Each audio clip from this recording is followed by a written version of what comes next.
Welcome back. We're here at the Lake Champlain Maritime Museum, focusing on an exhibit that's opening up brand new this summer. It's called Underwater Archaeology, and Museum Executive Director Chris Sabick is here with us now to talk a little bit about it. Chris, tell us what inspired this exhibit. Sure. Well, we're right in the middle of the 200th anniversary of the Champlain Canal and the Erie Canal's opening in 1823 and 1825, respectively. So that was one of the inspirations for wanting us to revive an exhibit on the importance of canals and canal boats in the history of Lake Champlain. And what sorts of things does this exhibit look at? Sure. We talk about the process of archaeology that we've conducted on the many canal boat shipwrecks in Lake Champlain. It also looks into the stories of those shipwrecks and probably most importantly into the lives of the people that lived and operated these boats throughout the history of the canal system. Yeah, and part of the exhibit kind of focuses on those stories, those histories of the people who lived on Lake Champlain on these canal boats. What were some of the things that when you were going through those histories you found really stood out to you? Yeah, it's really fascinating that these boats were often owned and operated by a family unit.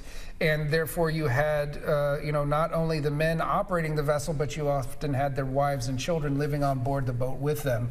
While the boats were 80 plus feet long, they lived in a small 10 by 10 or 12 by 12 space at the back of these boats. So you have a really concentrated family unit living in a relatively small area, and that leads to a lot of really interesting artifacts that shed a lot of light on what the lives for those people were like and what their experience was like. Speaking of those artifacts, we have a few here. Talk a little bit about what we're looking at here. Sure. We have some great examples of both what cargo that a canal boat might have been carrying through the canal system, like this drainage tile, which came from the brickyards up in Mallett's Bay and was found on a shipwreck called the O.J. Walker that's right out in Burlington Harbor. Also from that same shipwreck is this brass coronet, which is a really amazing artifact, and kind of gives you an idea that they weren't just all about working and hauling goods from one place to another, but they found their own ways to have entertainment and artistic life outside of their work as well, and that's represented well by this musical instrument.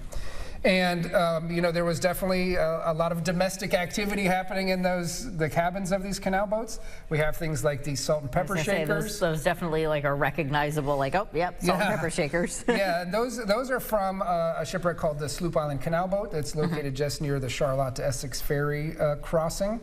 And I'm pretty confident that my grandmother had almost those identical salt and pepper shakers. Yeah. And then we have one of my absolute favorite artifacts of all the canal boat artifacts that we have is, a toy sailing canal boat that was found on a sailing canal boat shipwreck. Wild. That's pretty remarkable. And kind of a window into the fact that there were children on these boats quite often as well. And they had to have some entertainment and some recreational activities as well. So that's just a selection of the artifacts that are going to be included in this display when it's finalized in the next week or so. And we should have a good representative example of all of these different aspects of life on the canal system. So when does the exhibit open, and what sorts of ways can people see it? Sure. The exhibit opens to the public on the 13th. And will be open from there through the end of the season. We are having our after-hours summer party on July 12th, which we would encourage anyone to come and attend. It's open to all. And we're going to have a little preview for folks that attend the party on the 12th, the evening of the 12th as well. So you can find out some more information about that at our website, lcmm.org. Perfect. And we will have that information on our website as well with this story. Chris, thank you so much, and I look forward to seeing it. Yeah, fantastic. Thank you.